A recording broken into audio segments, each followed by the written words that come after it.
Yo, what's up everybody? How you doing? This is your coach Renz, and we're going to be digging into the crates today. But before you go and get mad at Mike Trollopoulos for his statement on my video, Why Isn't Wakanda Real?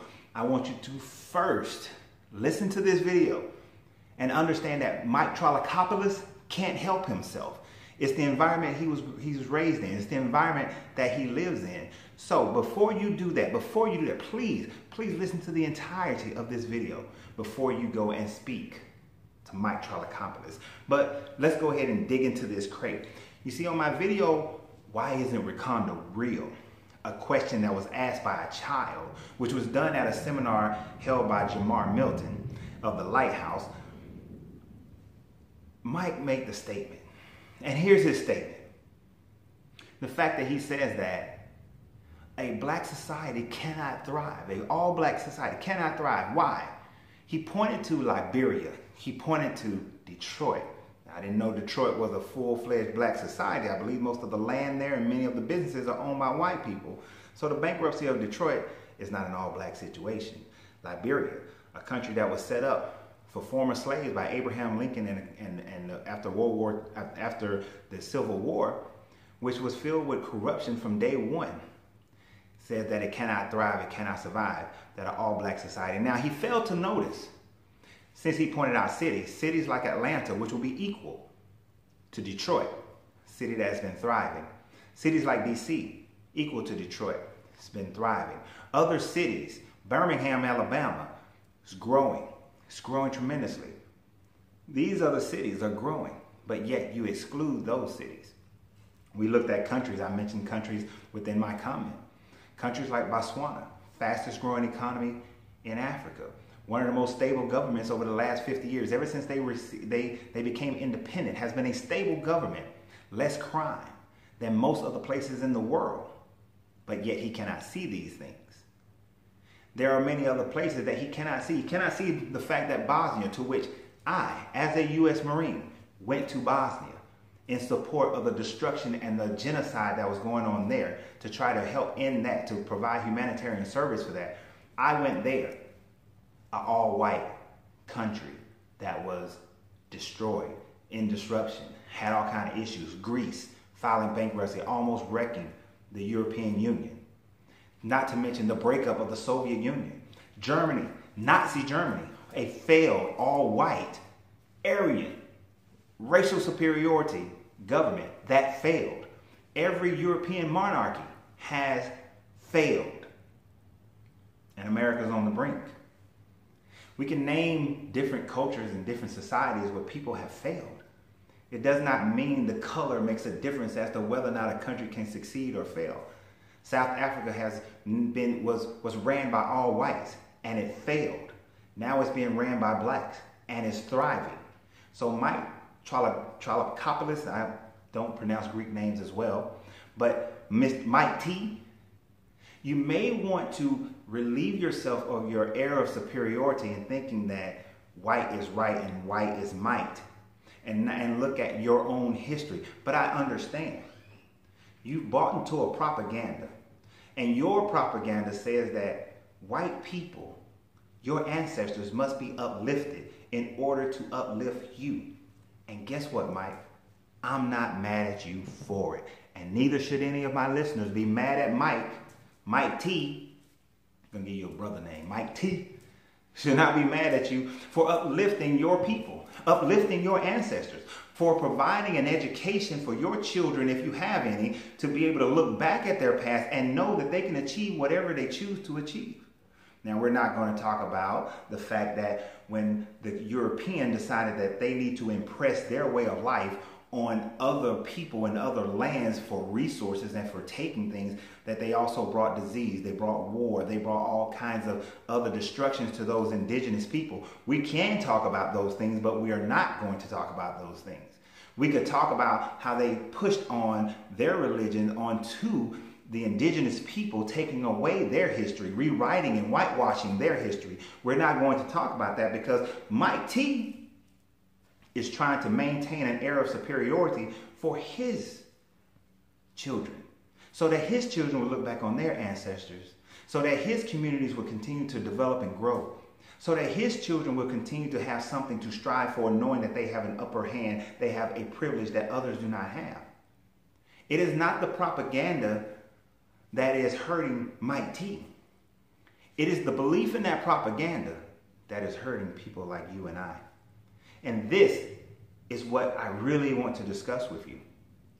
The fact that Mike T has bought into the propaganda, but the propaganda is a benefit to Mike T. But for all of us, that propaganda continues to be one of the most destructive forces within our communities, within our families, within our mindsets. That propaganda that says that a black country cannot thrive on its own, that it needs China, which is why I'm so excited and thrilled that president after president in what we call Africa have been saying enough, no more. We will not allow China to continue.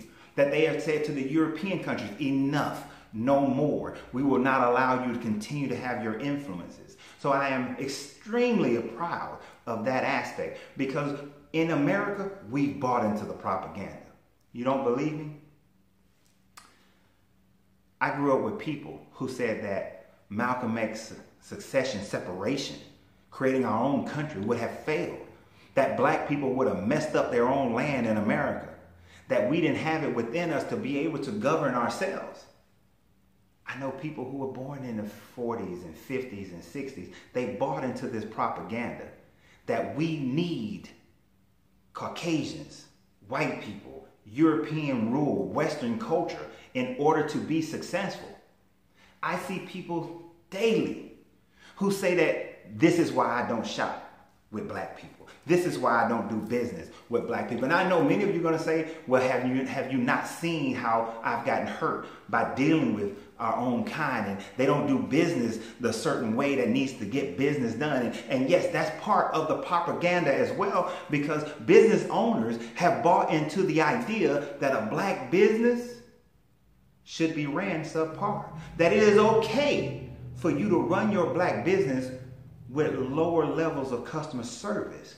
It is also that propaganda that has established in the minds of black people that the nail business is controlled by the Asians, that the hair business is controlled by the Asians, that the purchasing of land is controlled by the Caucasians, that this propaganda in our minds make us only go after and seek what we call a good job.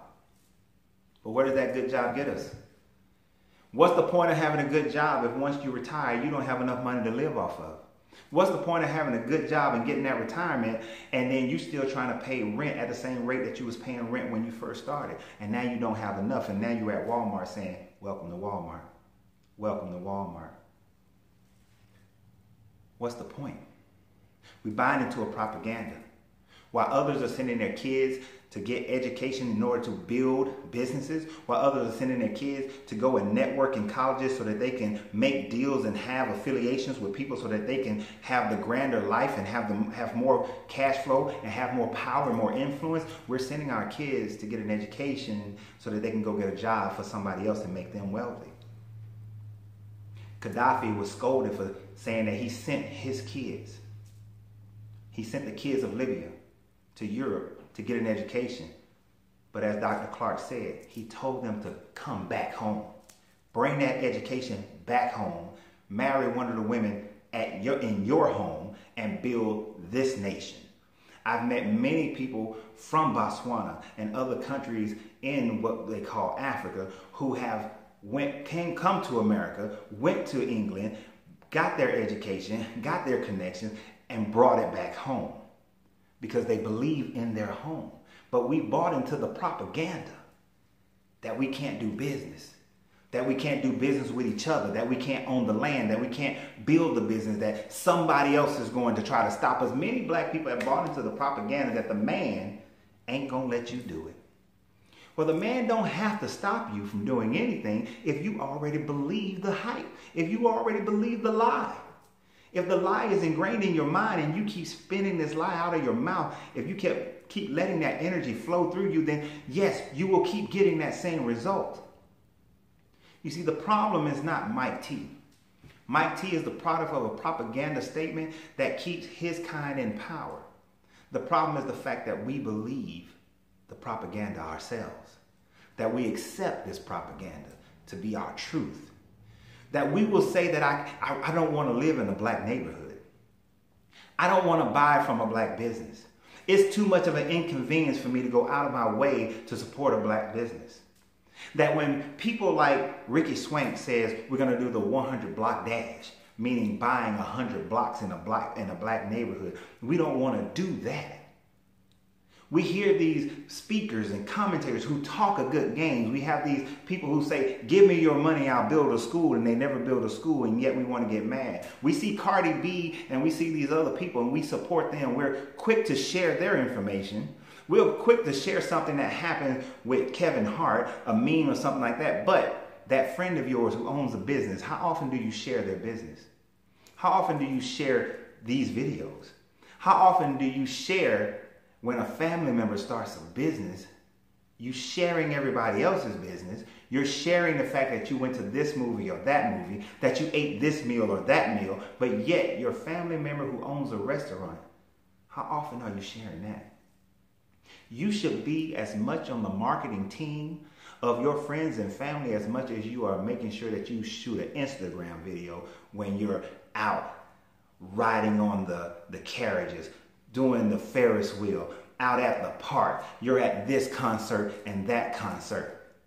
You're willing to walk away from your job to get a snapshot with a celebrity or a politician. But yet when a family member starts a business, there are no snapshots. There are no pictures. You don't every day post what they're doing. At least once a week, post a picture of what they're doing. If you want to break from the propaganda, you have to make it up in your mind that you're not going to allow the stigma to continue. And yes, do some black businesses shortchange themselves because they bought into the stigma? Sure they do. But that doesn't mean they all have. And instead of you saying, I don't want to shop that business no more, see, this is why I can't deal with black businesses, talk to the brother, talk to the sister. Try to help them out with their customer service. I appreciate every time one of my customers come and say, you know, that young lady that you got working for you, she wasn't as attentive. They didn't do my order right. And they still come back. They give me an opportunity to fix the issue, to train the person, retrain the person. If a product was made incorrectly, they give me an opportunity to fix it. If the mishap happens, they give me an opportunity. And sometimes have I been through situations where my business was just, I just had way too much going on? Of course I did. What entrepreneur hasn't? But the fact of the matter is I appreciate all of my customers who are patient and recognize the struggle of building a business. So we have to recognize the struggle that each one of us go through in building a business, in developing customer service. And one of the biggest stigmas and lies of propaganda that I realize is a major false advertisement is the black family. My store is currently inside of a mall in a black area of town. Let me tell you what I see every day. Let me tell you what I see plenty of every day. I see young black fathers in there with their children, in there with their wives or their girlfriend, whomever is the child's mother. I see young mothers in there with their children and with the man that they had the children with. I see older black males and black females who are married and they're in there handling business together, doing things together, dining together, shopping together. The black family is not as broken as the propaganda would lead you to believe. I see families doing the child exchange on weekends, on Fridays and Sundays, where the father's picking up the kids and delivering them back. But what I don't see is all the hate and discontent that many of you believe is going on across the board. I see them being amicable, realizing that they are teen parents to raise this child. Regardless of what happened between their relationship, they are teen parents to raise this child. I see that. I see black men opening doors for the elderly as they come in and out of the door. I see courtesy. I see our elders being respected. I see the courtesy of men towards women.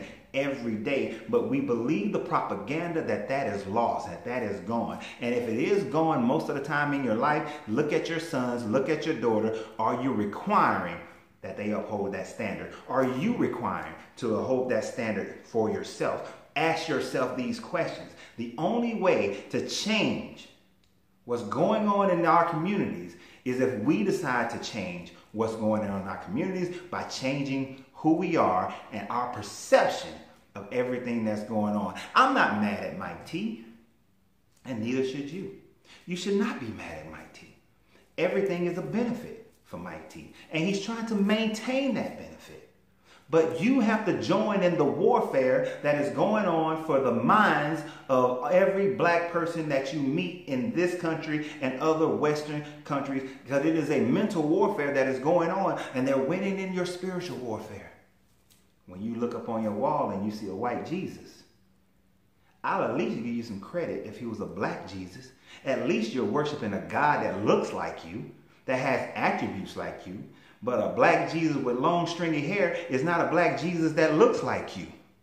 I would appreciate if you looked at all your characters in your Qurans and your Bibles and Torah and they looked like you, if their hair was like yours, if you understood more about their true nature, if you understood the allegories of the story, I could at least give you that. But when I look on your wall and I see white Jesus with long stringy hair or black Jesus with long stringy hair, I have to question your self-evaluation, your self-vision. How do you see yourself?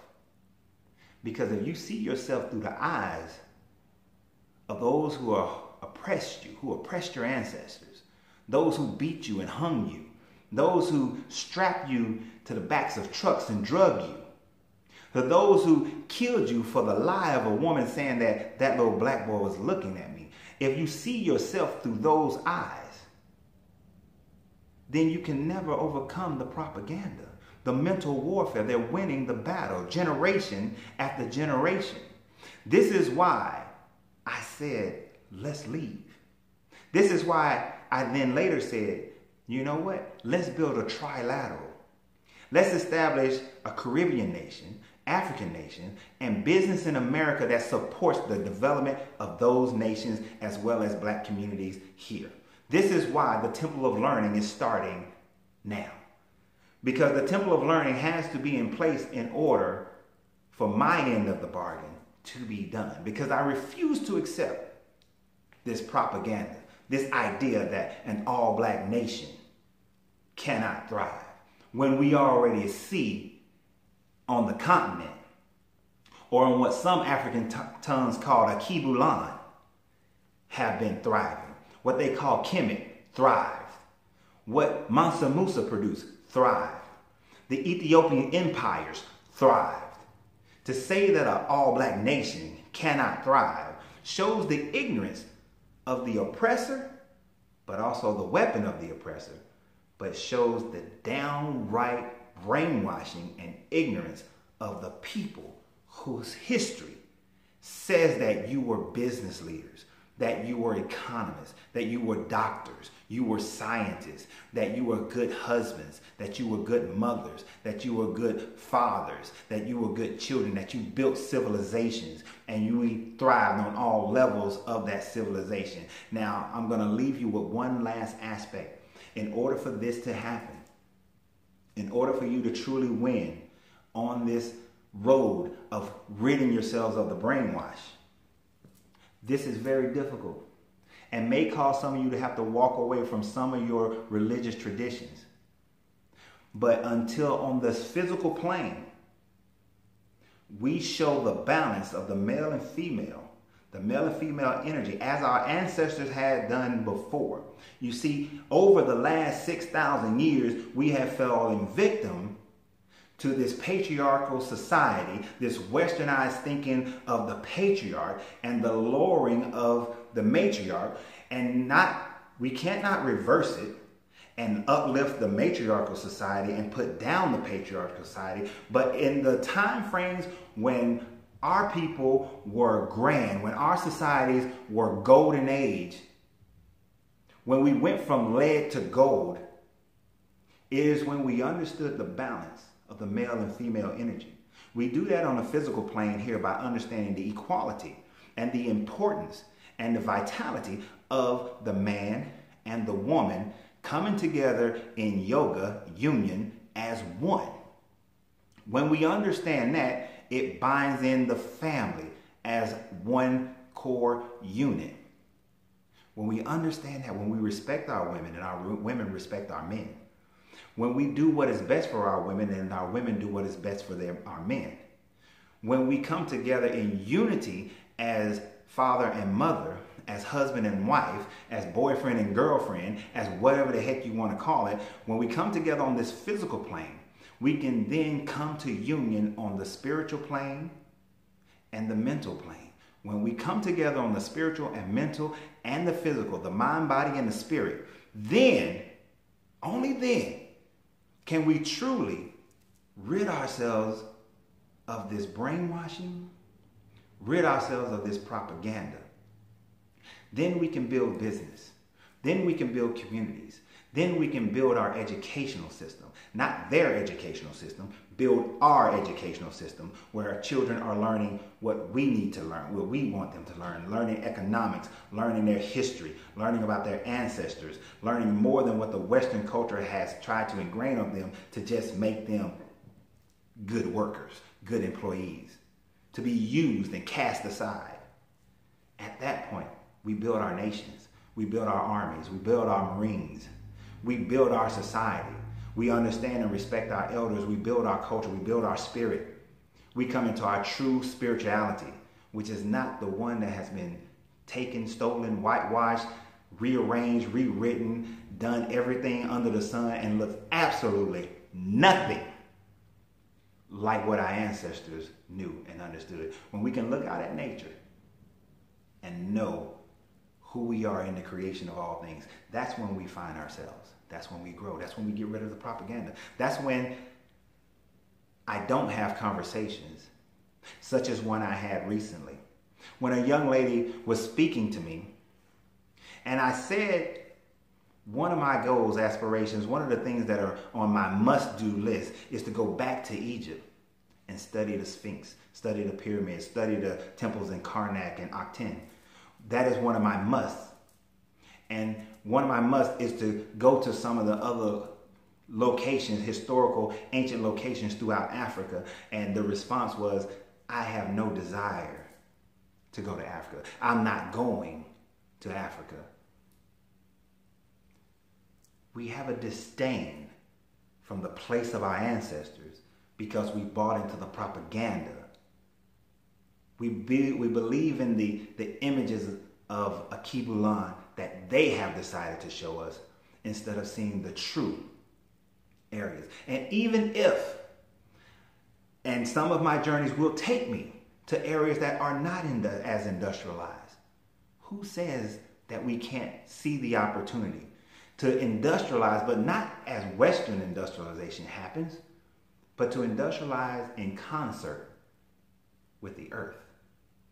To not spoil the land, but recognize the beauty of the land and live with the land. Who says but that brainwashing has people whose ancestors were stolen, were sold, beaten, brainwashed, murdered, stripped of their name, stripped of their culture, has you still stripped of your name, stripped of your culture, mentally and spiritually beaten, whipped, and chained and hung, and you have no desire to know who you truly are, because who you are is somebody that you see through the eyes of your oppressor. Those who have done nothing but brought you harm. So Mike T, I appreciate you. I am glad that there are people like you, Mike T, who make those kinds of statements, because those kind of statements are a reminder that as much as you have been brainwashed, we have been brainwashed even more so. As much as you believe the hype and the propaganda, we believe it even more so to our own detriment. You are a grand reminder, and I thank you very kindly for that reminder, that we have to be about our business. We have to do more. We have to do what's necessary and focus on raising a generation of children who recognize who they really are, where they really come from, and what they can really do. It is our responsibility. It is incumbent upon us to ensure that. So Mike T, I thank you. I appreciate you. Don't go into the comments, everybody, and dog out Mike T. What we need to do is continue to move forward. Continue to move forward. On a Facebook page, I'm going to create a new group, Temple of Learning. I want you guys to go join that group. It'll be today is the November 10th. It'll be up by November 11th. It'll be up. I want you to go and join that Facebook page. As soon as I put it up, I'll put a link to this video. I'll put a link on the bottom of this video. Join that Facebook page. We got other seminars. We got other events that we're going to do. But these seminars are workshops, meaning we're going to get work done. We're going to get work done at the workshop. We're going to build your credit. We're going to build your relationship. We're going to get your spirit right. We're going to get you ready to move to Botswana, ready to move to Haiti, ready to move to other black nations and start rebuilding and building, being a participant in the building of those black nations. And we're going to do that here, and we're going to create temples of learning throughout America to rebuild and take our communities and make them how we see fit and not how others have demanded of us. Not how others have demanded of us. So I look forward to it. I expect you guys to continue to share these videos, like these videos. If you're finding me for the first time, please become a subscriber. But y'all have a great day. And remember, you have to free yourself to be yourself because your greatness is non-negotiable.